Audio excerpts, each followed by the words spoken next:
أعوذ بالله من الشيطان الرجيم بسم الله الرحمن الرحيم وإذ قال عيسى ابن مريم يا بني إسرائيل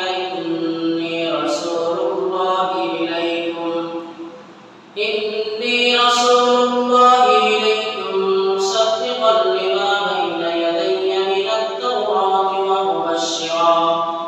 ومبشرا برسول يأتي من بعد اسمه أحمد فلما جاءهم بالبينات قالوا هذا سحر مبين.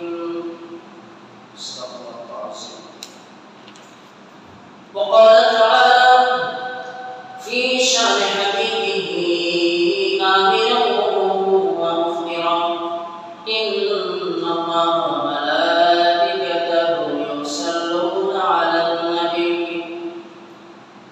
يا أيها الذين آمنوا صلوا عليه وسلموا تسليما اللهم صل على محمد وعلى آل محمد كما صليت على إبراهيم وعلى آل إبراهيم إنك حميد مجيد اللهم بارك على محمد وعلى آل محمد كما باركت على إبراهيم وعلى آل إبراهيم إنك حميد مجيد بلغ العلا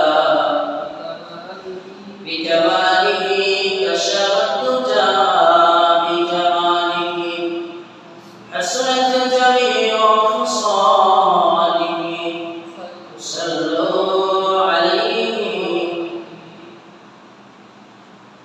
নহে শরত তোমার অবসর কথা ইসলামের উজ্জ্বল করে ফুটে বিগবাজস্ব বিমল জ্যোতি ইসলামের বালাবাল উলা বিকামালিহি কাশাফাত দুজা বিজামালিহি حسنت جميع خصاله اللهم صل وسلم وبارك عليه سبحانك لا اله الا انت ربي زدني علما رب اشرح لي صدري ويسر لي امري واحلل عقدة من لساني يفقهوا قولي الحمد لله والجلال والشكر لكل جمعان خالق ومالك الله سبحانه وتعالى سيد الايام রবিউল আউয়াল মাসের দ্বিতীয় জুমায় মহানবী আমাদেরকে সুস্থ অবস্থায় তারপরে পৌঁছে দিয়েছে এজন্য এবার দরবারে শুকর আদায় করছি আলহামদুলিল্লাহ দুরূদ সালামের উপরে মানবতার মুক্তি দোয়া মানবতার মুক্তির বিষয় বিশ্বমানব মহান শিক্ষক জনাব মুহাম্মদ রাসূলুল্লাহ সাল্লাল্লাহু আলাইহি ওয়াসাল্লাম আমরা গত জুমায় রাসূল আকরাম সাল্লাল্লাহু আলাইহি ওয়াসাল্লামের জীবন বিষয়ে কিছু কথা বলেছি আজ আমরা সেখান থেকে আলোচনা শুরু করব রাসূল সাল্লাল্লাহু আলাইহি ওয়াসাল্লাম নবুয়ত পূর্ববর্তী সময় নবুয়তের আগত এই জীবন সম্পর্কে আমরা কথা বলছিলাম যে রাসূল সাল্লাল্লাহু আলাইহি ওয়াসাল্লাম পৃথিবীতে আসছেন এবং পৃথিবীতে কখন আসছেন রাসূল সাল্লাল্লাহু আলাইহি ওয়াসাল্লাম এবং রাসূলের জীবনটা শৈশবটা কিভাবে শুরু হয়েছিল এই বিষয়গুলো আমরা কথা বলেছি সর্বশেষ আমরা যেখানে শেষ দিয়েছিলাম আল্লাহ রাসূল সাল্লাল্লাহু আলাইহি ওয়াসাল্লাম বাবার কবর জিয়ারতের জন্য গেলেন মা আমিনার সাথে ফিরে আসার সময় মক্কা এবং মদিনার মধ্যবর্তী জায়গা আবওয়া নামক স্থানে মা অসুস্থ হয়ে গেলেন এবং সেখানে তিনি ইন্তেকাল করলেন। ইন্তেকালের পরে মায়ের দাফন সম্পন্ন করে তিনি উম্মে আইমান নামক যে একজন শহীদা গিয়েছিলেন সাথে ওনার সাথে চলে আসলেন আবার মক্কা মুআজ্জামায় এবং এবার রাসূল আকরাম সাল্লাল্লাহু আলাইহি ওয়াসাল্লাম এর দায়িত্ব পড়ল নিজের আপন দাদা আব্দুল মুত্তালিবের হাতে। রাসূল সাল্লাল্লাহু আলাইহি ওয়াসাল্লাম দাদার নাম না আব্দুল মুত্তালিব। অর্থ হইল মুত্তালিবের গোলাম। এখন যদি তুমি মুসলমান রাসূলের দাদা তো রাসূলের দাদার প্রতি ভালোবাসা মহব্বত দেখাইতে গিয়া যদি নিজের নাম আব্দুল মুত্তালিব রাখে সবই হইতো না। কেন আমরা গোলাম না, আমরা তো আব্দুল্লাহ আল্লাহর গোলাম, আর এখানে তার নাম হচ্ছে আব্দুল মুত্তালিব, মুত্তালিবের গোলাম। এর লাগে শিরকপূর্ণ নাম, এজন্য এই নাম রাখা যাবে না। যাই হোক, দাদা আব্দুল মুত্তালিব রাসূলকে লালন করা শুরু করেন, কিন্তু আল্লাহর ইচ্ছা দাদার কাছে বেশি দিন থাকতে পারেন নাই। রাসূলের বয়স যখন 6 বছর, রাসূল মার কাছে আসলেন, বাবার কবর জিয়ারতের জন্য গেলেন। আসার সময় মধ্য হতে মা ইন্তেকাল করলেন, মাকে দাফন করে চলে আসলেন দাদার কাছে। দাদা কথা বলেন, এবার আল্লাহর প্রিয় হাবিব আল্লাহকে তো করছেন, কিন্তু বেশি দিন তার ভাগ্যের মধ্যে জুটলো না দাদার তত্ত্বাবধানে থাকা।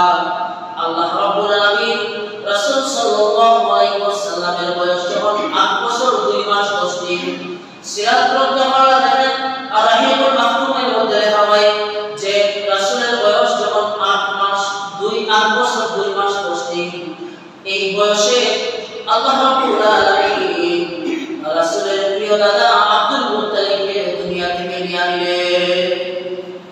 এবার দাদা নাই, দাদা চলে গেছে। এখন রাসূল তো এখন ছোট মানুষ, কেন তো ছোট নয়, 8 বছর বয়স, তো রাসূলের বয়স 8 বছর বয়স। এবার রাসূল সাল্লাল্লাহু আলাইহি ওয়াসাল্লামের দায়িত্ব চলে আসছে চাচার হাতে। চাচার নাম কি? আবু তালিব। আবু তালিবের হাতে চলে আসছে রাসূলের দায়িত্ব, তত্ত্বাবধানে লালন পালনের দায়িত্ব চলে আসছে। এবার চাচার হাতে লালন পালন করতেছে, আদর স্নেহ করতেছে, মায়া মহব্বত দিয়ে তার দেখাশোনা করতেছে। আর রাসূলকে সবচেয়ে বেশি আদর, মায়া, মমতা এবং বিপদের সময় সামনে দাঁড়িয়ে প্রতিবাদ করা, এই বিষয়গুলো সবচেয়ে বেশি করেছিলেন আবু তালিব। আবু তালিব রাসূলকে খুব ভালোবাসতেন, নিজের সন্তানদের থেকে বেশি ভালোবাসতেন রাসূলকে। রাসূলের জন্য যদি কেউ সামান্য একটা কিছু করে রাসূলের জন্য, ওই কথার বিনিময় আল্লাহ থেকে দেবে, এটা দেখতে যেন মাহরুম পাবে না। রাসূলের আরেক চাচার নাম আবু লাহাব, যার নামে কোরআনের মধ্যে সূরা আছে। যেদিন রাসূল পৃথিবীতে আসলেন, ওই দিন আপনার আবু তালিবের দাসী সুয়াইয়া, দাসীটা আবু লাহাবের কাছে গেছে, দৌড়াইয়া গিয়ে বলছে যে আবু লাহাব, উনি আপনার মৃত ভাই আব্দুল্লাহর ঘরে, মা আমেনার ঘরে একটা সন্তান জন্ম নিয়েছে, চাঁদের মতো, চাঁদের চেয়েও সুন্দর ফুটফুটে একটা ছেলে সন্তান আপনার মৃত ভাই আব্দুল্লাহর ঘরে জন্ম নিয়েছে। এই কথা বলায়, এই সুসংবাদ দেওয়ার কারণে ওই সময় আবু লাহাব এত বেশি আনন্দিত হয়েছিল, এত বেশি খুশি হয়েছিল, খুশির জেলায় তার মুখ দিয়ে কথা বের হচ্ছে না। এখন আনন্দিত হয়েছে, আনন্দিত হইয়া এবার তার দাসীকে বলছিল যে এত খুশি সংবাদ দিলে যেমন তখন আপনি আমার দাসী হিসেবে রাখতে চাই না, তোরে এরকম দুনিয়া করতে ইশারা করে বলছিল, আমি কাছ থেকে তোরে আজাদ করে দিলাম, আজাদ করে দিয়েছিল। তার মানে যে রাসূলের নবুয়তের আগে আবু লাহাব রাসূলের মহব্বত করতো না। হ্যাঁ, নবুয়তের আগে আবু লাহাব রাসূলকে মহব্বত করতো। এজন্য তাফসীরের মধ্যে আসে আবু লাহাব জাহান্নামে চলে গেছে, কিন্তু আল্লাহ রাব্বুল আলামিন প্রতি সোমবার তার এই দুই আঙ্গুল থেকে আল্লাহ রাব্বুল আলামিন নহর বের করে দেন এবং এই দুই আঙ্গুল চুষে চুষে আবু লাহাব নহর পান করেন। ওই দুই আঙ্গুল দিয়ে নহর দেওয়া হয়, সেখানে প্রবাহিত হয়, সে পান করেন। এই সোমবার দিন শুধুমাত্র তাকে এই শাস্তি থেকে মওকুফ দিয়া এই সোমবার দিন শুধুমাত্র তাকে এই কল্যাণটা এই নিয়ামতটা দান করা হয়, এজন্য যে রাসূলের জন্মে এসে খুশি হইয়া তার দাসী এসে মুক্ত করে দিয়েছিল। শুধুমাত্র রাসূলের জন্ম খুশি হয়েছিল, আর এই নিয়ামতটা সে ভোগ করে। এখন তারপর বলে জাহান্নাম আইছে, রাসূলের জন্ম মানছে, জন্মে খুশি হয়েছে ঠিকই, কিন্তু সিরাত মানছে না, রাসূলের জীবনী অনুসরণ করছে না। রাসূলের যখনই তার দাওয়াত নিয়ে আসে, নবুয়তের দাওয়াত, তখন সর্বপ্রথম পাথর মারছিল আবু তালেব। এত খুশি হইলেন, আনন্দিত হইলেন। আবু তালেব রাসূলকে লালন করা শুরু করলেন, তত্ত্বাবধান করা শুরু করলেন। রাসূলকে সবচেয়ে বেশি সাহায্য করেছেন, অভয় দিয়েছেন, শেল্টার দিয়েছেন, কিন্তু ঈমান আনেন নাই। এই ঈমান না আনার কারণে রাসূলকে এত মহব্বত করেওয়ালা ব্যক্তি, রাসূলকে এত সিকিউরিটি দেওয়ালা ব্যক্তি, এত সাপোর্ট করেওয়ালা ব্যক্তি জাহান্নামে। কিন্তু এই রাসূলকে মহব্বতের কারণে তার আযাবটা কম হবে। কম আযাব কিনা? আবু তালিবের কম আযাব হইল আবু তালিবের পায়ের মধ্যে একটা জাহান্নামের স্যান্ডেল পরাইয়া দেওয়া হবে, জাহান্নামের জুতা। আর এই জাহান্নামের স্যান্ডেল পায়ে দেওয়ার সাথে সাথে আবু তালিবের মাথার মগজ, মাথার চাঁদি মাখিয়া মগজ উঠে উঠে তাই করে রাসূল সাল্লাল্লাহু আলাইহি ওয়াসাল্লাম এবার চলে আসেন চাচার কাছে। চাচা আল-দুরাটা অনুধান করতেছেন আবু তালেব। আস্তে আস্তে রাসূল সাল্লাল্লাহু আলাইহি ওয়াসাল্লাম বড় হতে লাগলেন। রাসূলের বয়স যখন 12 বছর 2 মাস 10 দিন। সিরাত গ্রন্থ বর্ণনা রাসূলের বয়স যখন 12 বছর 10 মাস 2 মাস 10 দিন বয়স, তখন রাসূল সাল্লাল্লাহু আলাইহি ওয়াসাল্লামকে সাথে নিয়ে চাচা আবু তালিব সিরিয়ার উদ্দেশ্যে যাত্রা শুরু করেন ব্যবসার জন্য। সাথে নিয়ে গেলেন বিশ্বনবীকে। তারা যাত্রা করলেন সিরিয়ার মধ্যে ব্যবসার জন্য যাবেন। প্রতিমধ্যে তারা তিমান স্থানের মধ্যে তারা যাত্রা বিরতি করেন। ওই যাত্রা বিরতি করার সময় ওই তাদের কাবুল পাশ দিয়া, তাদের কাফেলার পাশ দিয়া যাচ্ছিলেন একজন পাদ্রী, বুহায়দা নামক পাদ্রী হেঁটে যাচ্ছেন। তিনি যখন বিশ্বনবীকে দেখলেন, বিশ্বনবীকে দেখার পরে তিনি অবলোকন করার পরে তিনি নিশ্চিত হয়ে গেলেন রাসূলের চেহারা মুবারক, রাসূলের শরীর, রাসূলের অঙ্গ-প্রত্যঙ্গ, রাসূলের চাল-চলন, ভাব-ভঙ্গি, এই সমস্ত কিছু দেখার পরে ওই বুহায়দা পাদ্রী আল্লাহ রাব্বুল আলামিন ইতিপূর্বে তাওরাত যেমন ইনজিলের মধ্যে বিশ্বনবী রাহমাতুল আলামিনের ওই সমস্ত নিদর্শনগুলো, রাসূলের আকার আকৃতি ইত্যাদি যে বর্ণনা করেছে এগুলোর সাথে মিলাইতে লাগলেন। মিলানোর পরে যখন দেখলেন এই ছোট্ট ছেলেটার আকার আকৃতি অবয়ব কিতাবের সাথে মিলে যায়, তখন বুহায়দা পাদ্রী নিশ্চিত হয়ে গেলেন এই ছেলেটাই হচ্ছে শেষ নবী। সুবহানাল্লাহ। তিনি বুঝতে পারলেন এই ছেলেটাই হলো শেষ নবী। দৌড়ে গেলেন, গিয়া বললেন, এই যে ছেলেটা আপনাদের সাথে, এ আপনার কি হয়? বলছে আমার ভাতিজা। তার বাবা কি আছে? না, বাবা নাই, বাড়ি মক্কায়, কুরাইশ বংশে। আপনি তো কুরাইতে আছে শুনছি, বাবা আছে, বাবা নাই, মা নাই। আবু তালেব, আপনি কি আপনার ভাতিজাকে মায়া করে, মহব্বত করে ভালোবাসেন? বলছে অবশ্যই ভালোবাসি, আমার পরিচয় থেকে বেশি ভালোবাসি আমার ভাতিজাকে। এবার পাতি মুহাইরা বলেন, ওরে আবু তালিব, যদি সত্যি সত্যি তোমার ভাতিজাকে তুমি ভালোবেসে থাকো, তাহলে আল্লাহর কসম করে বলি, এই মুহূর্তে এখান থেকে তুমি তোমার ভাতিজাকে মক্কার মধ্যে নিয়ে যাও, সিরিয়ায় নিয়ে যাই না। তার কারণ হইল এই ছেলেটাই হইল শেষ নবী। এই ছেলেটাকে যদি ইহুদিরা পেয়ে যায় তাহলে তোমার ছেলেকে হত্যা করে ফেলবে। তার কারণ হইল এই শেষ নবীর আবির্ভাবের মাধ্যমে তাদের ইহুদি ধর্মকে নিরাহিত করে দেবে, ইহুদি ধর্মকে নিরাহিত করে দেবেন, ইহুদি ধর্ম বাতিল হয়ে যাবে এই শেষ নবীর মাধ্যমে। তিনি যদি চলে যান সিরিয়ায় আর ইহুদিরা পাইলে তাদেরকে হত্যা করে ফেলবে। সুতরাং তোমার ভাতিজার যদি ভালো চাও তাকে মক্কায় নিয়ে যাও। তিনি পাঠিয়ে দিলেন ভাতিজাকে মক্কায়। অনেক কথা আর বিভিন্ন সিরাত গ্রন্থকাররা আরো বিভিন্ন ভাবে লিখেছেন এই সিরাতের মধ্যে এই কথাগুলো, যে রাসূল সাল্লাল্লাহু আলাইহি ওয়াসাল্লাম যখন হেঁটে যাচ্ছিলেন তখন কাফেররা সবার মাথার উপরে রোদ, কিন্তু এই শিশু বাচ্চাটা বিশ্বনবী যখন হেঁটে যান তখন দেখা যায় আকাশের মেঘমালা তার মাথার উপর ছায়া দেয়, আকাশের মেঘমালা তার মাথার উপর ছায়া দিয়ে দেয়। যখন রাস্তা দিয়ে হেঁটে যান গাছের পাশে, তখন গাছগুলো তার মাথা নোয়া ডাক্তার নোয়া বিশ্বনবীকে ছায়া দেয়, বিশ্বনবীকে সালাম জানায়। সুবহানাল্লাহ।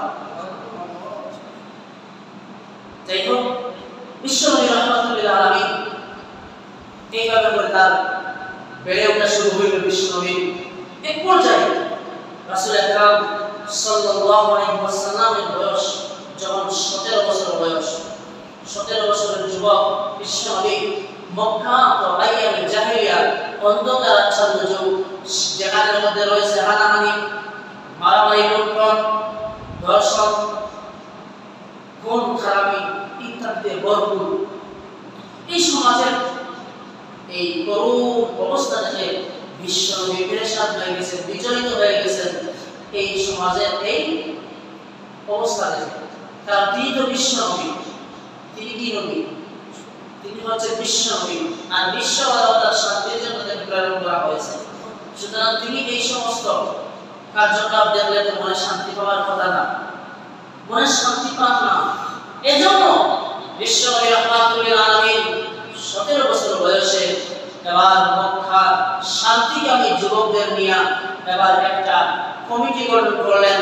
এই কমিটির নাম হলো আল হুলুফুল ফুজুল, শান্তি কমিটি। শান্তির জন্য, সমাজে শান্তি আনার জন্য তারা শপথ করলেন বিশ্বনবীকে সাথে নিয়ে সমাজের মধ্যে শান্তি আনবেন। কিন্তু ইতিহাস সাক্ষ্য দেয় বিশ্বনবী রাহমাতুল্লিল আলামিন 17 বছর বয়সে সমাজের শান্তির জন্য শান্তি কমিটি গঠন করে শান্তির জন্য চেষ্টা করেছেন, দিনের পর দিন, রাতের পর রাত চেষ্টা করেছেন, কিন্তু ঐতিহাসিকরা বলেন বিশ্বনবী মক্কার জমিনে শান্তি আনতে পারেন নাই।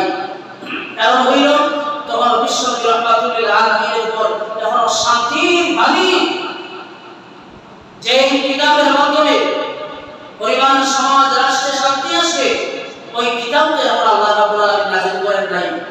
তাহলে কি দিয়ে শান্তি আনবেন তিনি?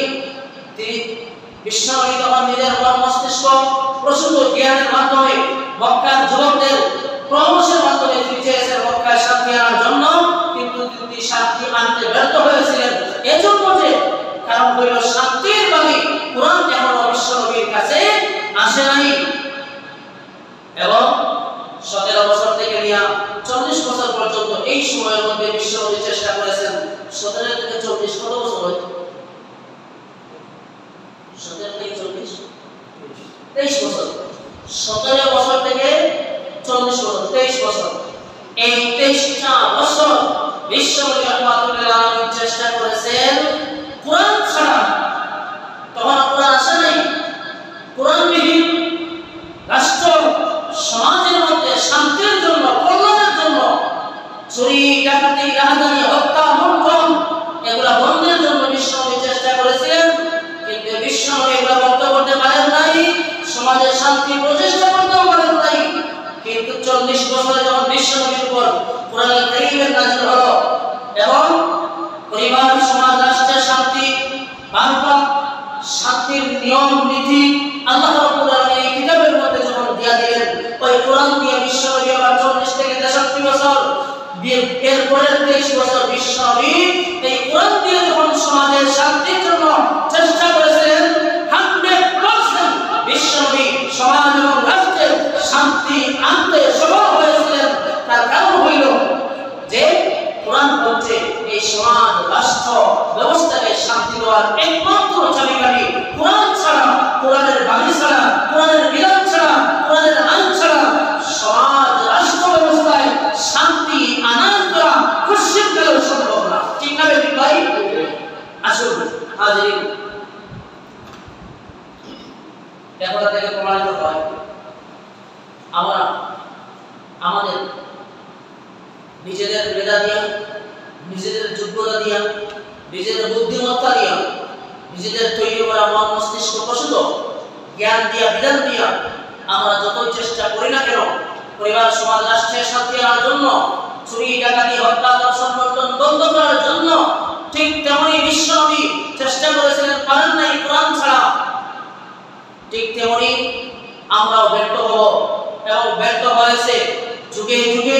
তা প্রমাণিত যে মানুষ এই সমাজের জন্য, শান্তির কল্যাণের জন্য তাদের নিজেদের তৈরি করা বিধান দেওয়ার জন্য চেষ্টা করেছে, তারা সমাজে শান্তি আনতে পারেন নাই। ব্যর্থতা ছাড়া বরং তারা অশান্তি ডেকে আনছে। ঠিক তেমনি যদি তারা রাসূলের পরবর্তী 23 বছরের জীবন কোরআনের মাধ্যমে সমাজ রাষ্ট্রে শান্তি আনার জন্য যখন চেষ্টা শুরু করলেন, তখন বিশ্বনবী যেভাবে সফল হয়েছিলেন শান্তি আনতে, আজ যদি দুনিয়ার মানুষ নিজেদের তৈরি করা মন মস্তিষ্ক প্রস্তুত জ্ঞান দিয়া, বিধান দিয়া, কাফেরদের তৈরি করা কনস্টিটিউশন সংবিধান দিয়া এই সমাজের শান্তির চিন্তা না করে স্বয়ং মানুষের মালিক আল্লাহ রাব্বুল আলামিন মানুষের সমাজের জন্য, শান্তির জন্য যে বিধান নাযিল করেছেন, ওই বিধানের পথে, এই বিধানের দিকে ফিরে এসে যদি এই বিধান দিয়া পরিবার সমাজ রাষ্ট্রে তারা শান্তি প্রতিষ্ঠার চেষ্টা করে, আল্লাহর কসম 100% সফল হবে মানুষ পরিবার সমাজ রাষ্ট্রে শান্তি কায়েম করতে। ঠিক না ঠিক বলেন? তাহলে আসুন আমরা আল্লাহ রাব্বুল আলামিনের এই বিধান কোরআনুল কারীমের থেকে যদি ফিরে আসতে পারি, কোরআন দিয়ে যদি আমাদের শান্তির চিন্তা করতে পারি, তাহলেই করে আমাদের জন্য শান্তি আনয়ন করা সম্ভব হয়। তা আমাদের সম্ভব হয় না। বিশ্বনবী রাহমাতুল্লিল আলামিন 17 বছর বয়সে আল-হিলফুল ফুজুল শান্তি সংগঠন করলেন। বিশ্বনবী রাহমাতুল্লিল আলামিন সমাজের মধ্যে শান্তি আনতে পারেন নাই। এবার আসলে বিশ্বনবী রাহমাতুল্লিল আলামিনের বয়স যখন 25 বছরে পৌঁছাইল, মক্কার সম্ভ্রান্ত পরিবারের একজন মহিলা, সম্ভ্রান্ত পরিবারের মহিলা খাদিজাতুল কুবরা রাদিয়াল্লাহু তাআলা আনহা, খুয়াইলিদের কন্যা, তিনি ছিলেন একজন ব্যবসায়ী রমণী, ব্যবসায়ী মহিলা, যা যিনি কর্মচারীর মাধ্যমে বিভিন্ন দেশের মধ্যে ব্যবসার সামান পাঠিয়ে দিতেন এবং ব্যবসায়ীরা এই তার পণ্যদ্রব্য বিক্রি করে তার কাছে ব্যবসা যে লাভ্যাংশটা মূলধন সহ তাকে ফিরিয়ে দিতে এবং তিনি ব্যবসা করতেন। এই ধারাবাহিকতায় বিশ্বনবী রাহমাতুল্লিল আলামিন মক্কার জমিনের মধ্যে যখন বেড়ে উঠলেন, 25 বছর বয়স হয়ে গেছে। এবার বিশ্বনবীর চারিত্রিক মাধুর্যতা, বিশ্বনবী সাল্লাল্লাহু আলাইহি ওয়াসাল্লামের আমানতদারিতা, বিশ্বনবীর সত্যনিষ্ঠতা, বিশ্বনবী সাল্লাল্লাহু আলাইহি ওয়াসাল্লামের চরিত্রের এই দিকগুলো যখন মক্কার অলিতে গলিতে ছড়িয়ে পড়েছে, তখন মক্কার মানুষরা এক বাক্যে বলতে বাধ্য হয়েছে, তিনি হচ্ছেন আসাদের সত্যবাদী, তিনি হচ্ছেন আল-আমিন দ্বীনের একজন বিশ্বস্ত। এইগুলা যখন ছড়িয়ে পড়লো, খাদিজা রাদিয়াল্লাহু তাআলা তখন তিনি মুসলমান না, বিশ্বনবী তখন নবী হন নাই, মানে নবুয়ত লাভ করেন নাই, কোরআন এখনো আসে নাই। এর মধ্যে তিনি খাদিজা বিশ্বনবীকে সিলেক্ট করলেন, তিনি ব্যবসার জন্য পাঠাবেন তার ব্যবসার সামান দিয়া। তখন তিনি বিশ্বনবীকে ডেকে আনলেন, বিশ্বনবীকে বললেন, আপনার সত্যবাদিতা, আমানতদারিতা সবাই জানে, সুতরাং আপনি যদি আমার ব্যবসার সামান নিয়ে আপনি যদি আপনার সিরিয়া যান, তাহলে আপনার সাথে একজন আমি খাদেম দেব, যিনি আপনার সাথে থাকবে, এবং আপনি যদি ব্যবসা করিয়া ফিরে আসেন, তাহলে অন্যান্য কর্মচারীকে যে লাভ্যাংশ দেই আমি, যেটা দেই তাকে পারিশ্রমিক, আপনাকে দ্বিগুণ পারিশ্রমিক দেওয়া হবে। বিশ্বনবী রাজি হয়ে গেলেন, ব্যবসার সামান নিয়ে চলে গেছেন সিরিয়ায়। সেখানে গিয়া আবার দেখা হয়ে গেছে আরেকজন পাদ্রীর সাথে, লম্বা ঘটনা। এই সমস্ত ঘটনাগুলো অবলোকন করেছিল, সাথে দেখা যে গোলাম দিয়েছিলেন সহযোগী, সে সব কিছু দেখেছিল এবং ব্যবসা থেকে ফিরে আসার পরে সে সমস্ত ঘটনা মা খাদিজাকে গিয়েছিল খাদিজা রাদিয়াল্লাহু তাআলা আনহা। এবার দেখলেন মুহাম্মদকে পাঠাইলাম ব্যবসার জন্য, তিনি ব্যবসা করলেন, অন্যান্যরা ব্যবসার মাধ্যমে আমার মাল বিক্রি করিয়া যে লাভ্যাংশ নিয়ে আসতো তার থেকে দ্বিগুণ লাভ্যাংশ নিয়ে আসছেন। এবার বিশ্বনবীকে তার পারিশ্রমিক দেওয়া হইল। আর খাদিজাতুল কুবরার এর আগে দুইটা বিয়ে হয়েছিল, সন্তানাদিও ছিল, এবং তিনি সর্বশেষ স্বামী সংসার থেকে আসার পরে তিনি সিদ্ধান্ত নিয়েছেন আর বিয়ে করবেন না। কিন্তু বিশ্বনবী সাল্লাল্লাহু আলাইহি ওয়াসাল্লামকে দেখার পরে বিশ্বনবীর আমানতদারিতা, সত্যবাদিতা, এই সমস্ত কিছু দেখার পরে তিনি বিশ্বনবীর সাথে বিবাহ বন্ধনে আবদ্ধ হওয়ার জন্য এবার তিনি সিদ্ধান্ত নিয়ে ফেললেন। তাড়াতাড়ি কোথায় উনার একজন দাসীকে তিনি পাঠিয়ে দিলেন বিশ্বনবীর কাছে। বিশ্বনবী বললেন, এ ব্যাপারে আমার কোনো মতামত নাই, তবে আমার চাচা, আমার অভিভাবক আবু তালেব, তার কাছে প্রস্তাব পাঠানো হোক। তিনি যদি হ্যাঁ বলেন তাহলে আমি হ্যাঁ, তিনি যদি না বলেন আমিও না। প্রস্তাব পাঠানো হইল বিশ্বনবীর চাচার কাছে। বিশ্বনবীর চাচা রাজি হয়ে গেছেন। খাদিজাতুল কুবরা রাদিয়াল্লাহু তাআলা আনহার সাথে বিশ্বনবীর বিয়ে। মা খাদিজার বয়স কত? 40 বছর। বিশ্বনবীর বয়স কত? 25 বছর। ভালো করে বুঝবেন, বিশ্বনবী হচ্ছেন তাকড়া একজন যুবক, মাত্র যৌবনে পদার্পণ করেছেন, এবং তার ওনার জীবনের একটা প্রথম বিয়ে। এবার আপনারা বলেন, যুবকরা যখন বিয়ে করে, যুবকরা যখন তার যৌবন বয়সে বিয়ে করে, তখন তার থেকে বেশি বয়স্ক কোনো মেয়েকে বিয়ে করে না তার থেকে কম বয়স? কম বয়স। 2 নাম্বার, বিবাহিত মেয়েকে বিয়ে করে না অবিবাহিত? অবিবাহিত কুমারী মেয়েকে বিয়ে করে। এর মধ্যে আবার বিশ্বনবী বিয়ে করেছেন যুবক বয়সে, তার থেকে অনেক গুণ বড়, এবং উনি আবার আরো দুইটা স্বামীর ঘর সংসার করেছেন এমন নারীকে বিশ্বনবী যৌবনের প্রথম বিয়ে 25 বছর বয়সে বিয়ে করলেন। এই যেমন রকম একজন নারীকে তিনি তার জীবন সঙ্গী হিসেবে গ্রহণ করে দিলেন। আবার বিশ্বনবী সাল্লাল্লাহু আলাইহি ওয়াসাল্লাম সম্পর্কে তথাকথিত নাস্তিক আর সুশীল সমাজের কিছু নামধারী কাফের আছে, যারা বিভিন্ন সময় মন্তব্য করে বিশ্বনবীর বিয়ে নিয়ে। বিশ্বনবী বিয়ে করেছেন 11টা। প্রত্যেকটা বিয়ে ছিল আল্লাহর নির্দেশে। আল্লাহর নির্দেশে তিনি বিবাহ করেছেন। আর বিশ্বনবী অধিক বিয়ে করার কারণে বিশ্বনবী ছিলেন নারী লোভী। নাউজুবিল্লাহ বলেন। এবার বলেন ভাই, বিশ্বনবী যদি নারী লোভী হতেন, যৌবন বয়সে 40 বছরের মেয়েকে বিয়ে করতেন, আবার দুইটা বিয়ে যার বয়সে এর আগে এমন মেয়েকে বিয়ে করতেন বিশ্বনবী, এদের মাথায় সব ঢুকে, এগুলা ঢুকে না। আসলে মূল উদ্দেশ্য হইল, যাদেরকে আমরা নাস্তিক বলেছি, এরা মূলত নাস্তিক না। নাস্তিক হইল সে কোনো ধর্মে বিশ্বাসী না। যে যেমন ইসলাম ধর্মে বিশ্বাসী না, তেমন হিন্দু, তেমন খ্রিস্টান, কোন ধর্মে বিশ্বাসী না। কিন্তু আমাদের দেশের নাস্তিক নামধারী যারা আছে, তারা বড় আজীব ধরনের নাস্তিক।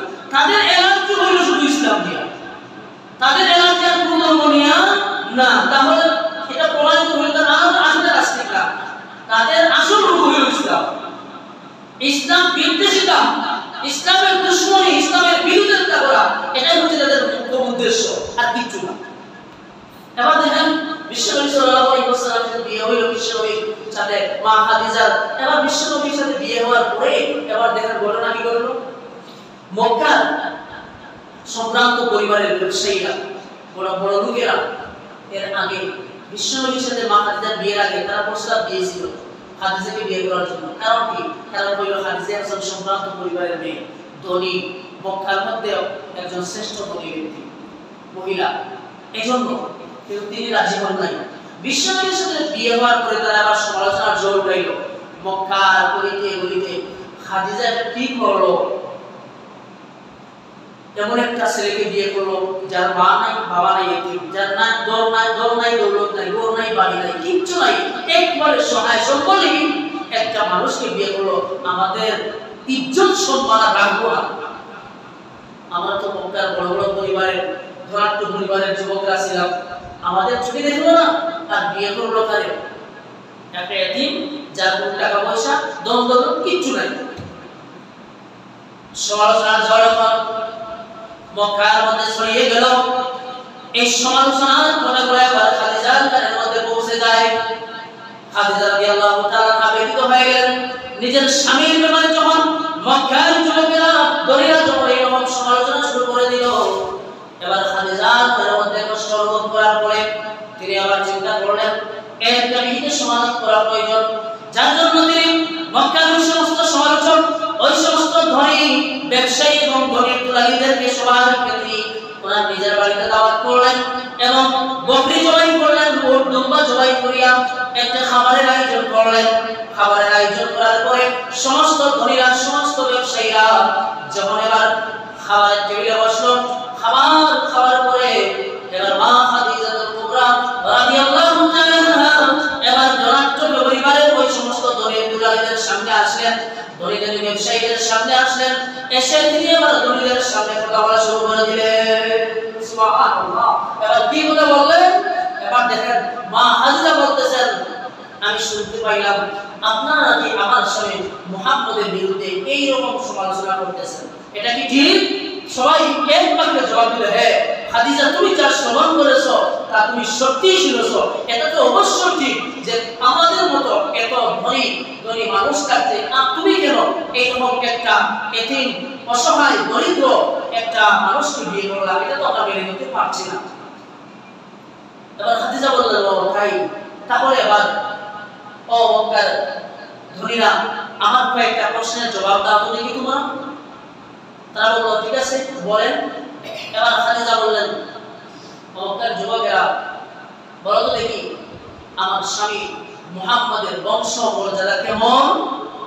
এবার সমস্ত ধনীরা এক বাক্যে জবাব দিল, খাদিজা, মুহাম্মদের বংশ হচ্ছে উত্তম বংশ, কুরাইশ বংশ, হাশিমি বংশের মানুষ। মুহাম্মদের বংশের তুলনায় উচ্চ বংশ মক্কা নগরীতে আর নেই।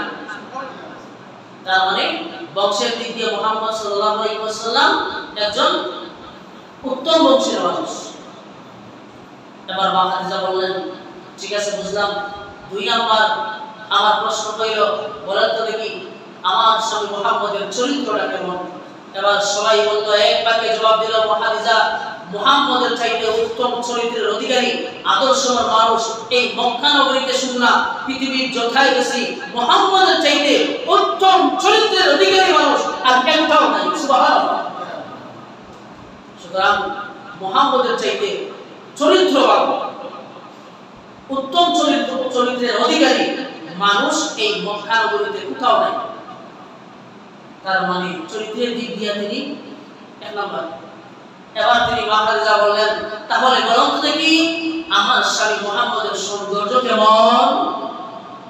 এবার সবাই বলল খাদিজাকে এক বাক্যে যে খাদিজা মুহাম্মদের চাইতে সুন্দর, সুপুরুষ, সুদর্শন সুপুরুষ এই মক্কা নগরীতে কেন গোটা সৃষ্টি জগতের যেথায় গেছি আমরা ব্যবসায়ীরা, যেথায় গেছি মুহাম্মদের মতো সুন্দর সুপুরুষ আর একটাও আমাদের চোখে পড়ে নাই।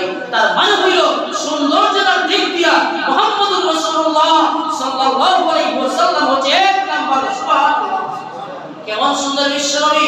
সামায়ের তিরমিজি বলবেন, দেখবেন বিশ্বনবী কেমন সুন্দর। আরে মা আয়েশা সিদ্দিকা রাদিয়াল্লাহু তাআলা আনহা বলেন, যে সমস্ত নারীরা ইউসুফ আলাইহিস সালামকে দেখিয়া নিজের হাতে ফল কাটতে গিয়া, তারা চাকু দিয়ে ফল না কাটিয়া ইউসুফের চেহারার দিকে তাকাইয়া তারা নিজেদের হাত কেটে ফেলে দিয়েছিল, ওই সমস্ত নারীরা যদি আমার স্বামী মুহাম্মদুর রাসূলুল্লাহ সাল্লাল্লাহু আলাইহি ওয়াসাল্লামকে দেখতে পাইতো, তাহলে তারা হাত কাটতে কাটতে কখন যে তাদের কলিজাটা কেটে ফেলে দিত টেরই পাইতো না। সুবহানাল্লাহ। বিশ্বনবী ছিলেন সৌন্দর্যের পিরামিড, বিশ্বনবী রাহমাতুল লিল আলামিন। নবী রাহমাতুল লিল আলামিন সম্পর্কে মা আয়েশা সিদ্দিকা রাদিয়াল্লাহু তাআলা বলেন, লানা শামসু ওয়া লিল আফাকি শামসুন, ও পৃথিবীর মানুষেরা শোনো, তোমাদের একটা সূর্য আছে আর আমি আয়েশার একটা সূর্য আছে। তোমাদের প্রত্যেকের সূর্য উদিত হয় প্রতিদিন সকালবেলা পূর্ব দিগন্তে, আর আমি আয়েশার সূর্য উদিত হয় প্রতিদিন এশার নামাজের পরে। আমি আয়েশার করে। সুবহানাল্লাহ। বিশ্বনবী কেমন সুন্দর ছিলেন! যার কপালটা ছিল চওড়া, দুটা বুড়ো ছিল খুব সুন্দর টানা টানা আঁকি, একটা বুড়োর সাথে আরেকটা বুড়ো জোড়া লাগানো ছিল। বিশ্বনবী রাহমাতুল্লিল আলামিনের চোখের কালো অংশটা ছিল খুব বেশি কালো, সাদা অংশটা ছিল একটু নীলাভ নীলাভ। বিশ্বনবী রাহমাতুল্লিল আলামিনের যে লোলান পাহাড়ে বিশ্বনবী রাহমাতুল্লিল আলামিন যখন ঘামতেন, ঘামের ফোঁটাগুলো যখন বিশ্বনবীর কপালের মধ্যে গালের মধ্যে যখন আটকে থাকতো, তখন মনে হইতো যেন মুক্তুর দ্বারা জ্বলজ্বল করতেছে। বিশ্বনবী রাহমাতুল্লিল আলামিনের দুটি ঠোঁট মুবারক ছিল গোলাপের পাপড়ির মতো, দাঁতগুলো যেন সুন্দর সাজানো মুক্তার দ্বারার মতো। বিশ্বনবী সাল্লাল্লাহু আলাইহি ওয়াসাল্লামের ঠোঁটের উপরে ছিল কালো মোচ, নিচে কালো দাড়ি। বিশ্বনবী রাহমাতুল্লিল আলামিন যখন তিনি মুচকি হাসতেন, মনে হইতো যেন উপরে কালো মোচ, নিচে কালো দাড়ি, আর গোলাপের পাপড়ির মতো দুটি ঠোঁটের মধ্য থেকে বিদ্যুৎ চমকায়। সুবহানাল্লাহ, বিদ্যুৎ চমকে যেত। হযরতে হাসান হুসাইন বেরোত বিশ্বনবীর ঘরে, আমরা নানার ঘরে আসছি রাত্রেবেলা, অন্ধকার রজনী, কালো রজনী, আধার, আলো নাই। এবার আমাদের ঘরে যাব, নানাকে বললাম নানা আমাদের একটু আলো নিয়ে আসেন, আলো দেখান, আমরা আমাদের ঘরে যাব। নানা বলতেছে এখন আলো কোথা থেকে পাবো তোমাদের জন্য? এবার বিশ্বনবী বললেন ঠিক আছে, আমার হুসাইন আমার হাসান তোমার ঘর থেকে বের হয়ে তোমাদের ঘরের দিকে রওনা হও। এই বলে বিশ্বনবী রাহমাতুল্লিল আলামিন শুধুমাত্র একটা মুচকি হাসলেন। আমার নানা ভাই মুচকি হাসতে দেরি হইল, এই মুচকি হাসার সাথে সাথে বিশ্বনবীর এই দান মুবারকের মাধ্যমে একটা বিদ্যুৎ চমকাইল। ওই আলোর মাধ্যমে গোটা এলাকা আলোকিত হয়ে গেছে। এই আলো দেখিয়া আমরা দুটি ভাই নানা ঘর থেকে আমাদের ঘরের মধ্যে অনায়াসে পৌঁছে গেলাম। সুবহানাল্লাহ, কেমন ছিলেন আমাদের বিশ্বনবী রাহমাতুল্লিল আলামিন? তিনি একবারে লম্বা আকৃতির ছিলেন না, একবারে বেটে আকৃতির ছিলেন না, মাঝারি আকৃতির ছিলেন। কিন্তু জানো বিশ্বনবী রাহমাতুল্লিল আলামিনের সামনে যখন পাশে যখন কোন লম্বা আকৃতির ব্যক্তি দাঁড়িয়ে যেত, যত লম্বা হয়ে গেল বিশ্বনবীর চাইতে লম্বাটাকে কখনো দেখা যেত না। সুবহানাল্লাহ, এমন ছিলেন আমাদের নবী বিশ্বনবী রাহমাতুল্লিল আলামিন। বিশ্বনবী যখন কট্ট হাসি দেন নাই, কখনো কট্ট হাসি দেন নাই। যখন ওয়াইজা ইয়াতাবাসসামু, যখন তিনি হাসতেন তখন মুচকি হাসতেন, সব সময় মুচকি হাসতেন। আসুন হাজির, এবার মা খাদিজা বললেন ও মক্কার যুবকেরা বলো তো দেখি আমার সাথে মুহাম্মদের সম্পদ কেমন? তখন সবাই বলল খাদিজা এখানেই তো সমস্যা, তোমার সাথে মুহাম্মদের তো কোনো সম্পদ নাই, টাকা নাই, পয়সা নাই, ধন দৌলত কিছু নাই, এটাই তো সমস্যা। এবার মা খাদিজা বললেন ও মক্কার যুবকেরা তাহলে এবার শোনো, তোমাদের ভাষ্য মতে আমার স্বামীর মর্যাদা, আমার স্বামীর বংশ এক নাম্বার, আমার স্বামীর চরিত্র এক নাম্বার, আমার স্বামীর সৌন্দর্য এক নাম্বার। একটা জিনিসে কিন্তু দুর্বল, সেটা হলো ধন দৌলত কিছু নাই। থাকবে কেমনে? পৃথিবীতে আসার আগে বাবা মারা গেছেন, পৃথিবীতে আসার পরে 6 বছর বয়সে বাবা মারা গেছেন, সম্পদ কিভাবে আসবে? সম্পর্কিত হবে, আসার তো কথা না। সুতরাং এবার বলো তো দেখি তোমাদের সকলের চাইতে আমার সম্পদ কম না বেশি? এবার সবাই বলল নিঃসন্দেহে খাদিজা, আমরা যে টাকার মালিক এর থেকে বেশি টাকার মালিক তুমি খাদিজা, তুমি আমাদের থেকে সম্পদশালী। এবার মা খাদিজা বললেন আমার স্বামী এই একটা জিনিসের যেখানে তিনি দুর্বল সম্পদের দিক দিয়া, ওই দুর্বল পয়েন্টটা পূরণ করার জন্য তোমাদের মক্কার সমস্ত ব্যবসায়ীদের সাক্ষ্য রেখে এই মুহূর্তে আমি খাদিজার স্থাবর অস্থাবর সমস্ত সম্পদ এই মুহূর্তে আমার স্বামী মুহাম্মদের নামে লিখে দিলাম। সুবহানাল্লাহ। এবার তোমাদের কোনো আপত্তি আছে? তিনি তো সব দিক দিয়ে অলরাউন্ডার, সব দিক দিয়ে তিনি আমার সবার সেরা। কিন্তু বিশ্বনবী রাহমাতুল্লিল আলামিন মা খাদিজা এই সম্পদের মালিক পার করে এই সম্পদ ভোগ করেন নাই, আরাম আয়েশ করেন নাই, মौज মস্তি করেন নাই। এই সব সম্পদ নিজের মালিকানা আসার পরে তিনি সমস্ত সম্পদগুলা এতিম, দুস্থ, অসহায়, গরীব মানুষের কাছে ফিরিয়ে দিলেন। সুবহানাল্লাহ। এই হচ্ছে বিশ্বনবী। সম্মানিত হাজিরিন, এই বিশ্বনবী রাহমাতুল্লিল আলামিন পৃথিবীতে আসলেন 25 বছর বয়সে মা খাদিজার সাথে বিবাহ বন্ধনে আবদ্ধ হইলেন। মা খাদিজার ঘরে বিশ্বনবীর 2টা ছেলে সন্তান, 4টা মেয়ে সন্তান জন্মগ্রহণ করলো। এই 2 সন্তানের মধ্যে একজনের নাম হলো কাসেম আর একজনের নাম হলো তাহের, যার নাম আব্দুল্লাহ। আর 4 জন মেয়ে। আর বিশ্বনবীর ছেলে সন্তান ছিলেন 3 জন। আর আরেকজনের নাম হলো ইব্রাহিম, মারিয়া কিপ্তিয়া করে ইব্রাহিম। কিন্তু চারজন সন্তানকে আল্লাহ অপ্রাপ্ত বয়স্ক অবস্থায় তিনি তুলে নিয়ে গেছেন। ইতিহাসের মধ্যে লেখা হয় যে ইব্রাহিম কাসেম শুধু বাহনের উপর উঠার বয়সে তিনি পৌঁছেছিলেন, তারপরে তিনি দুনিয়া থেকে বিদায় নিয়ে চলে গেছেন। আল্লাহ কোরআনে বলেন, মা কানা মুহাম্মাদুন আবা আহাদিন মির রিজালিকুম ওয়ালাকিন রাসূলুল্লাহ ওয়া খাতামান নাবিয়্যিন ওয়া কানা আল্লাহু বিকুল্লি শাইইন আলীমা। মা কানা মুহাম্মাদুন আবা আহাদিন মির রিজালিকুম, মুহাম্মদ সাল্লাল্লাহু আলাইহি ওয়াসাল্লাম তোমাদের মধ্যে প্রাপ্ত বয়স্ক কোনো পুরুষের পিতা নয়। তাহলে তিনি কি? তিনি হচ্ছেন খাতামান নবিয়্যিন, তিনি হচ্ছেন শেষ এবং চূড়ান্ত নবী। সুবহানাল্লাহ। তার মানে বিশ্বনবীর প্রাপ্ত বয়স্ক বয়সে পৌঁছার তাই কোনো সন্তান, সব ছেলে সন্তানগুলো বিদায় নিয়ে চলে গিয়েছিলেন। আসুন হাজিরিন, আমাদের সময় হাতে নাই। বলছিলাম গত শুক্রবারেও যে বিশ্বনবী রাহমাতুল লিল আলামিনের জন্মের এই নবুয়তের পূর্ববর্তী জীবনের এই সময়টা বিশ্বনবী এইরকম করে বেড়ে উঠেছিলেন। চাচার তত্ত্বাবধানে আসলেন। এই অবস্থায় তত্ত্বাবধানে থাকা অবস্থায় তিনি 40 বছর বয়সে নবুয়ত প্রাপ্ত হয়েছিলেন। একটা কথা বলতে চাই, সেটা হলো মাঝে মধ্যে আমাদের মধ্যে মাইল লাগে, আমাদের মধ্যে খটকা লাগে, ঝগড়াও লাগে। আমরা সবাই বলি, আমার ছোটবেলা থেকে আমরা এটা বলে আসছি, স্বাভাবিক এটা বলে আসছি যে বিশ্বনবী 40 বছর বয়সে নবুয়ত প্রাপ্ত হয়েছিলেন। এটা ঠিক কি না? জবাব দেন। বিশ্বনবী রাহমাতুল লিল আলামিন 40 বছর বয়সে নবুয়ত প্রাপ্ত হয়েছিলেন, এটা ঠিক। এটা বিশ্বনবী বলেছেন। 40 বছর বয়সে আমার উপর ওহী নাযিল হয়েছে, কুরআন নাযিল হয়েছে। তার আগে বিশ্বনবী কি নিজেকে নবী দাবি করেছিলেন? বিশ্বনবী 40 বছর আগে নিজেকে নবী দাবি করেন নাই। 40 বছর বয়সে যখন বলা হইল যে আপনি রাসূল, আপনি নবী এবং আপনার উপর এই ওহী নাযিল করা হইল, কুরআন দেওয়া হইল, এটা আপনি প্রচার করুন, তখন তিনি নিজেকে রাসূল দাবি করলেন, নবী দাবি করলেন। তারপরে বিরোধিতা শুরু হইল। এখন এই সামান্য বিষয় নিয়ে কেউ কেউ ঝগড়া বাঁধাইয়া বিরাট একটা ঘটনা ঘটাই দেয় যে বিশ্বনবী 40 বছর বয়সে নবী না, তিনি তো অনেক আগ থেকেই নবী। এটা বাস্তব। বিশ্বনবী নবী বলতে বিশ্বনবী রাহমাতুল লিল আলামিন এর যে নবুয়তের স্বীকৃতিটা, নবুয়তের স্বীকৃতি আল্লাহ রাব্বুল আলামিন কখন এটা নির্ধারণ করেছেন, এটা আলাদা বিষয়। জিজ্ঞেস করা হয়েছিল বিশ্বনবী আবু হুরায়রা রাসূলকে বলে, আবু হুরায়রা বর্ণনা করেন সাহাবী, যে সাহাবীরা প্রশ্ন করলো রাসূল সাল্লাল্লাহু আলাইহি ওয়াসাল্লামকে, قالوا ইয়া রাসূলুল্লাহ মাতা ওয়াজাবাত লাকান নবুওয়া। ইয়া রাসূলুল্লাহ, সাহাবীগণ প্রশ্ন করে, আল্লাহ রাসূল সাল্লাল্লাহু আলাইহি ওয়াসাল্লাম কখন আপনার জন্য নবুয়ত স্বীকৃত হয়? প্রশ্ন করেছেন সাহাবীরা, কখন আপনার জন্য নবুয়ত স্বীকৃত হয়? তখন বিশ্বনবী রাহমাতুল লিল আলামিন জবাবে কি বলেছিলেন? বিশ্বনবী জবাবে দিয়েছিলেন, ক্বালা ওয়া আদামু বাইনার রূহি ওয়াল জাসাদ।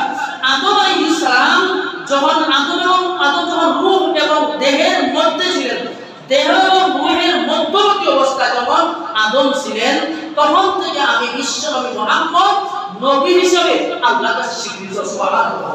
তার মানে হইল তিনি যে বিশ্বনবী হবেন, তাকে যে বিশ্বনবী শেষ নবী হিসেবে পাঠানো হইবে এই পৃথিবীতে সবার শেষে, এই নির্ধারণটা, এটা সিলেক্ট করাটা আল্লাহ রাব্বুল আলামিন আদম সৃষ্টির আগে তৈরি করে দিয়েছেন।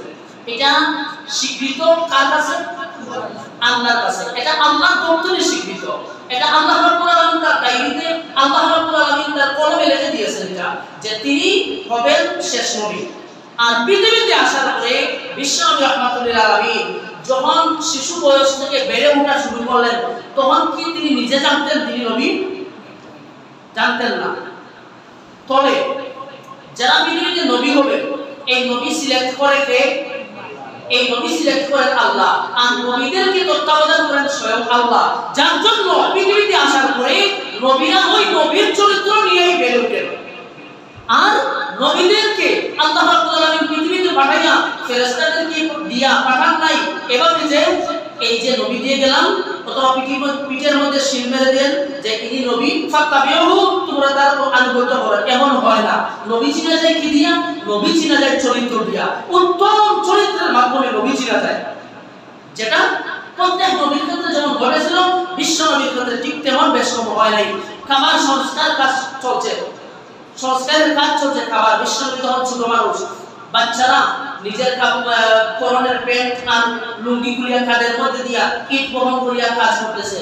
চাচা বললেন, বাবা মুহাম্মদ, তোমার কষ্ট হইতেছে রে বাবা, পরনের লুঙ্গিটা খুলিয়া এবার কাঁধের মধ্যে দিয়া তারপরে ইট বহন করো। বিশ্বনবী রাহমাতুল্লিল আলামিন খুলেন নাই, লুঙ্গিটা খুলেন নাই, শুধু লুঙ্গির পিঠের মধ্যে হাত দিয়েছেন, খুলবেন এই চিন্তা করিয়া পিঠের মধ্যে হাত দিতে দেরি হয়েছে। বিশ্বনবী আগাম যে এই লুঙ্গিটা খুললে পরে কি লজ্জা হবে, এই লুঙ্গিটা খোলার পরে কি শরম হবে, এই আগাম শরমের অনুভূতিতে বিশ্বনবী অজ্ঞান হয়ে মাটির মধ্যে লুটিয়ে পড়েছে। সুবহানাল্লাহ। তারা হচ্ছে নবী। তো নবী চিনা যায় চরিত্র দিয়া, উত্তম চরিত্রের মাধ্যমে নবী চিনা যায়। যাই হোক হাজরিন, আমরা বিশ্বনবী রাহমাতুল্লিল আলামিন 40 বছর বয়সে নবুয়ত প্রাপ্ত হয়েছে, কুরআন তার উপর নাযিল হয়েছে। আর বিশ্বনবী যে নবী, এটা সিলেক্ট হয়েছে আদম আলাইহিস সালাম রূহ এবং শরীরের মধ্যবর্তী অবস্থা যখন তখন থেকে তিনি নবী হিসেবে আল্লাহর কাছে সিলেক্টেড। শেষ কথা হাজরিন, আমি যেটা বলতে চাই যে আমরা আমাদের দেশের মধ্যে এমন একটা বিপদের মধ্যে আছি ভাই, এটা সত্যি কথা বলছি, ভালো করে বুঝবেন। আমরা এমন একটা দেশে আছি যেখানে আমাদের দেশে হুজুরের মানুষ বেশি, যারা কোনো কিছু বুঝে ওঠার আগে লাফায় বেশি। কি বলছি বুঝছেন? আমাদের দেশের ওই চরিত্রের মানুষ বেশি যে মিয়া তোমার কান চিলে দিয়ে গেছে, একথা শুনতে দেরি হয়, চিলের পিছনে দৌড়াইতে দেরি হয় না, কিন্তু এই ব্যক্তি উচিত ছিল না চিলের পিছনে দৌড়াই রাখে, কানে হাত দিয়ে দেখা যে কান আছে না নাই, কথা বলেন। কিন্তু সে কানে হাত না দিয়া চিলের পিছনে দৌড়াইতেছে। ঠিক তেমন আমাদের দেশে অধিকাংশ মানুষ, একজন বলছে অমুক তোকে এরকম গালি দিছে, তোমার সাহস, এখন তার ছোট্ট গোষ্ঠী উদ্ধার করা শুরু করছে। অথচ যাচাই করে দেখা আসলে কি অমুক আপনি গালি দিয়েছে কিনা। এই চরিত্রের মানুষ আমাদের দেশে, যার জন্য আমাদের দেশে শুধু ইস্যু তৈরি হয়, ইস্যুর পরে ইস্যু আসে আমাদের দেশে। যেমন বর্তমানে একটা ইস্যু তৈরি হয়েছে, অন্যতম ইস্যু মাজার নিয়া, কবর নিয়া।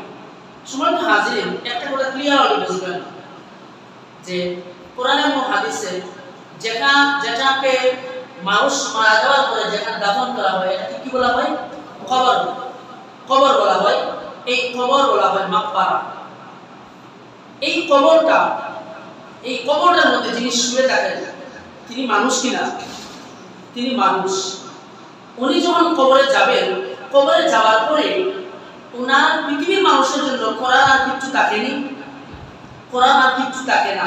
তিনি কবরে যাওয়ার পরে ওনার আমল অনুযায়ী তিনি শান্তি অথবা কষ্ট দুটির মাঝে একটি তিনি লাভ করেন কবরে যাওয়ার পরে। এবং কবরের মধ্যে কোনো ব্যক্তিকে দেওয়ার পরে ওই কবরের কাছে গিয়া কিছু চাওয়া এবং তার কাছে কোনো আর্জি করা, কোনো সওয়াল করা, তার কাছে কোনো ধর্ণা দেওয়া, এই সমস্ত কাজ করা ইসলাম সমর্থন করে নাই, কখনো না। যেমন দেখেন,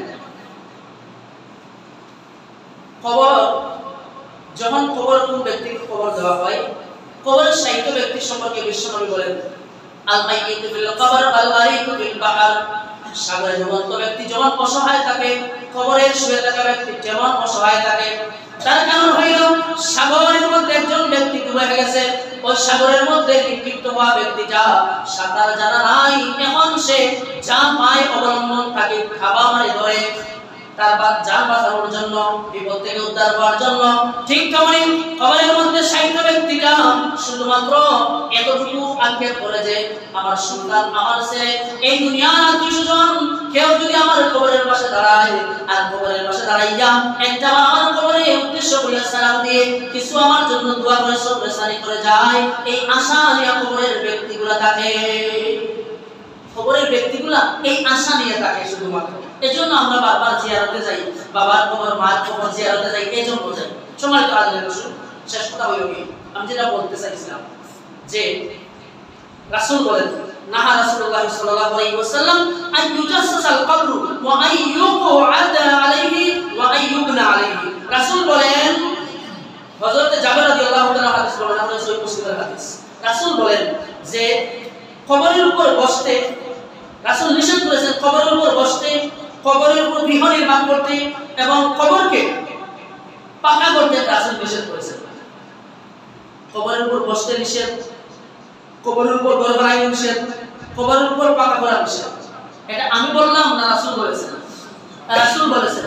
এবার বলেন কোন কবর যে আমাদের পৃথিবীতে আল্লাহর ওলিরা আসছেন চলে গেছেন, ওলিরা কেন আসছিলেন? দিন প্রচারের জন্য।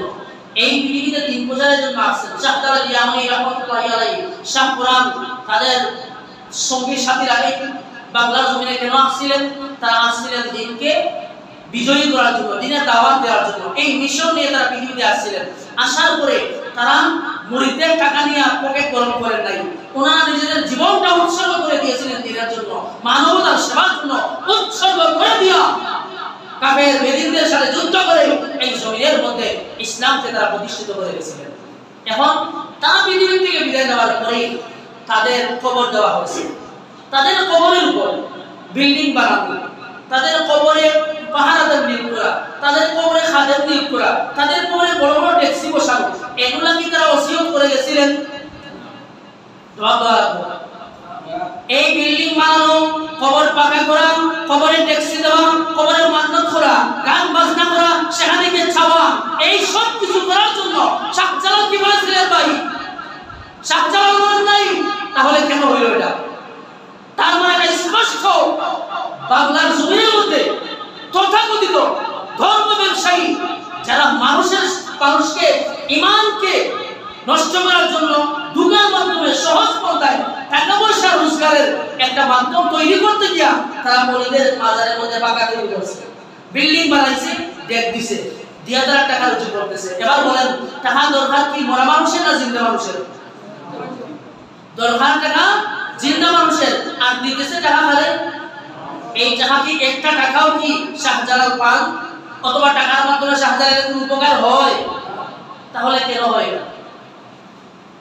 এখন আমরা যখন ভাই এই কথা বলি, এবার বলেন আমি যে বিল্ডিং এ শাহজালালের কবরে পাকা করা, ডেক বসানো, দান বাক্স বসানো, সিন্নি সালাত করা, কবরে সেজদা দেওয়া, গান বাজনা করা, এই সব কিছুর বিরুদ্ধে বললাম, এটা কি আমি আল্লাহর ওলির বিরুদ্ধে বললাম না ওলির কবরকে কেন্দ্র করে ফিতনার বিরুদ্ধে বললাম?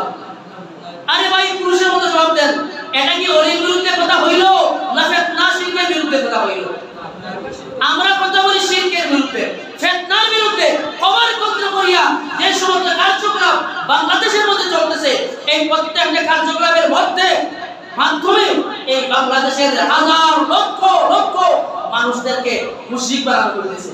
এসবের বিরুদ্ধে যখন আমরা কথা বলি তখন আমাদেরকে বলা হয় আমরা ওলি বিরোধী, নাউজুবিল্লাহ। তখন কাজ করে বলা হয় আমরা ওলি আল্লাহদের বিরোধী। আর তারা হচ্ছে ওলি আল্লাহদের পক্ষে। কেমন পক্ষে? তারা ওলিদের বাজারে মোমবাতি জ্বালাইলো, আগরবাতি জ্বালাইলো, লাল গিলাফ টাঙাইলো। লাল গিলাফ তো রেড সিগন্যাল দেয়, লাল চিহ্ন তো রেড সিগন্যাল। আরব বিশ্বে যখন বিপদে পড়তো মানুষ উঁচা উপর পাহাড়ের উপর দাঁড়াইয়া ওই যখন লাল কাপড় উড়াই দিত, মানুষ দূর থেকে বুঝতে পারবে এটা বিপদে পড়ছে। অলির মাজারের উপরে তুমি ওই যে কি বলে লাল কার্পেট বিছাইলা, লাল শাড়ি বিছাইলা, তার মানে এটা কি বুঝাইতে চাইলা? যে এটা বুঝাইতে চাইলা আমি যেমন বিপদে আছি এই দুনিয়ায়, ঠিক তেমন আমার কবরে যিনি শুয়ে আছেন আমার বাবা, তিনিও বিপদে আছেন। এখন এই যে লাল শাড়ি বিছাই, কবর কেন্দ্রিক দান করা, দান বাক্স দেওয়া, এই সব কিছু করা, এই সব কিছু হচ্ছে শিরকি কার্যকলাপ। এই শিরকি কার্যকলাপের বিরুদ্ধে যখন কথা বললাম তখন আমাদেরকে ট্যাগ লাগাতে হয় আমরা ওলি আওলাদের বিরুদ্ধে।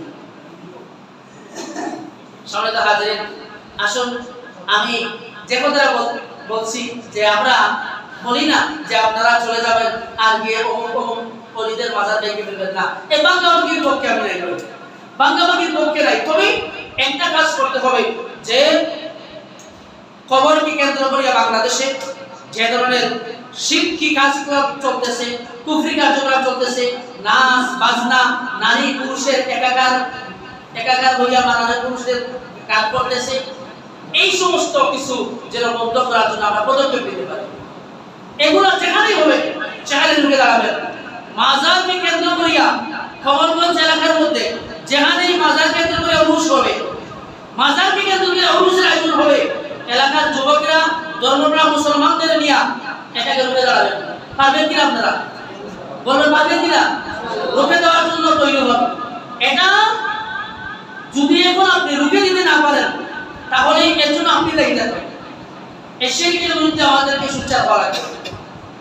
এটা ইসলাম সমর্থিত না। আর এটা কারা করেন? এটা পক্ষে কারা যায়? বেনওয়াজি, বেরোজগার, ইমান নাই, গাঞ্জা খায়, ইয়াবা খায়, বাবা খায়, ডাইল খায়, যত কিছু আছে সব কিছু তার মধ্যে আছে। আর সে হইছে বাবার বহুল প্রভক্ত। আল্লাহ রাসূল দুই শ্রেণীকে লানত দিয়েছেন, দুই শ্রেণীর মানুষকে লানত দিয়েছেন। এর মাঝে এক শ্রেণী হইল যারা কবরের খাদেম, কবরের যারা খাদেমদার তাদেরকে লানত দেওয়া হয়েছে। তুমি কবরের খাদেম কি দিবে? তুমি কবরের কিসের খাদেমদারি করবা? কবরের খাদেম কি? কবর অনুষ্ঠানের পরিচর্যা হবে এলাকার মানুষ, দেখাশোনা করবে এলাকার মানুষ সবাই মিলে। কবরে ওয়াল প্রয়োজন ওয়াল দেবে, বেড়া প্রয়োজন বেড়া দেবে, গাছপালা উঠে গেছে, জঙ্গল হয়ে গেছে, কবর পরিষ্কার করবে। তুমি নির্দিষ্ট হয়ে এখানে খাদেমদারি লাগাইয়া লাল শাল মিশাইয়া আর ওই জিনজুলকা গায়ের মধ্যে তালা তুলা কত কিছু লাগাইয়া বেশ দুনিয়া বইছে আর গাঞ্জা খানে আর মানুষের টাকা খায়। এজন্য যারা অন্ততপক্ষে আলেম সমাজ আছে, যারা বুঝেন, আপনারা দয়া করে আলেমদের প্রতি অনুরোধ, আপনারা ঢালাওভাবে বক্তৃতা দেবেন না যে তারা অমুক দল মাজারের বিরুদ্ধে কথা বলে, অমুক দল ওলিদের বিরুদ্ধে কথা বলে, কেমন বললেন না। আসলে কেউ ওলি বিরোধী না ভাই, কেউ ওলি বিরোধী না। আমরা সবাই আল্লাহর ওলিদের পক্ষে, কারণ আল্লাহর ওলিদের মাধ্যমে এই বাংলায় ইসলাম আসছে, ইসলাম প্রতিষ্ঠিত হয়েছে, ইসলামের প্রচার হয়েছে ওলিদের মাধ্যমে। কিন্তু ওলিদের ক্ষেত্রে করে আপনারা যা করতেছেন এগুলো তো ঠিক না। আপনারা মানুষের ঈমান নষ্ট করতেছেন। এইজন্য এই ব্যাপারে আপনারা সুবিচার রাখবেন ভাই আল্লাহর ওয়াস্তে। আর আমরাও চেষ্টা করব যেন আমাদের আশেপাশে এইরকম যদি কোনো কার্যকলাপ হয় তাহলে আপনারা এগুলা জনসমর্থন তৈরি করিয়া এগুলো রুখে দেওয়ার চেষ্টা করবেন, আমার এই মজলিসের মধ্যে, আমার এই মুসল্লি মজলিসের মধ্যে এমন দুই চারজন থাকতে পারেন যারা মাজারের মধ্যে একটু ডুবে গিয়েছেন, সিন্নি দিয়েছেন, মাজারের মধ্যে গিয়ে মান্নত করেছেন, মাজারে গিয়ে সেজদা দিয়েছেন, অনেক কিছু করছেন, এমন থাকতে পারেন, উরুস করছেন, এমনও থাকতে পারেন। আমি জানি আছেন, কিন্তু আপনি তারপরেও বলছি আপনাকে বাঁচাবার জন্য, আপনার সাথে আমার কোনো দুশ্মনী নাই। আপনি ওলিদের খবরে যেতে চান যান, আপনি জিয়ারত করে চলে আসেন। মান্নত করা জায়েজ নাই কবর উদ্দেশ্য করিয়া, কোনো মাজারকে উদ্দেশ্য করিয়া মান্নত করা জায়েজ নাই, সিন্নি দেওয়া জায়েজ নাই, আগরবাতি দেওয়া জায়েজ নাই, মোমবাতি দেওয়া জায়েজ নাই, সেখানে গিয়ে সেজদা দেওয়া জায়েজ নাই, এবং কোনো কিছু চাওয়া জায়েজ নাই। এই সমস্ত কিছু না করিয়া আপনি যান, জিয়ারত করবেন, বাস চলে আসবেন। এছাড়া আপনি কিছু করবেন না কবরে গিয়া। এগুলা বুঝবেন, বুঝিয়া মানার চেষ্টা করবেন। আর যদি এই কথাগুলো যদি আপনি না বুঝেন, তারপরে যদি আপনি চলে যান গুমরাহির দিকে, আমি মনে করব আপনার ওই বিবেকের মধ্যে কুত্তার পোশাক করিয়া দিছে আগে, আপনারা বিবেক ঠিক হবে না। এরপরে যদি আপনি আবার না বুঝিয়া বিরোধিতা করেন আর উল্টা পাল্টা করতে পারেন, তো আপনার কপাল খারাপ, আমার কিচ্ছু বলার নেই। আর আমি তো একটা কথা বলছি, বলবো, বলে যাব, আপনারাও এর বিরুদ্ধে সোচ্চার হবেন। আল্লাহ আমাদের সবাইকে তৌফিক দেন। আমিন। ওয়া দাওয়ানা আলহামদুলিল্লাহি রাব্বিল আলামিন। সাল্লাল্লাহু আলা সাইয়্যিদিনা মুহাম্মদ ওয়া আলা আলিহি ওয়া সাহবিহি ওয়া সাল্লাম। আস্তাগফিরুল্লাহ, ইন্নাল্লাহা গফুরুর রাহিম। আস্তাগফিরুল্লাহাল্লাযী লা ইলাহা ইল্লা হুয়াল হাইয়ুল কাইয়্যুম ওয়া আতুবু ইলাইহি লা হাওলা ওয়া লা কুওয়াতা ইল্লা বিল্লাহিল আলিয়্যিল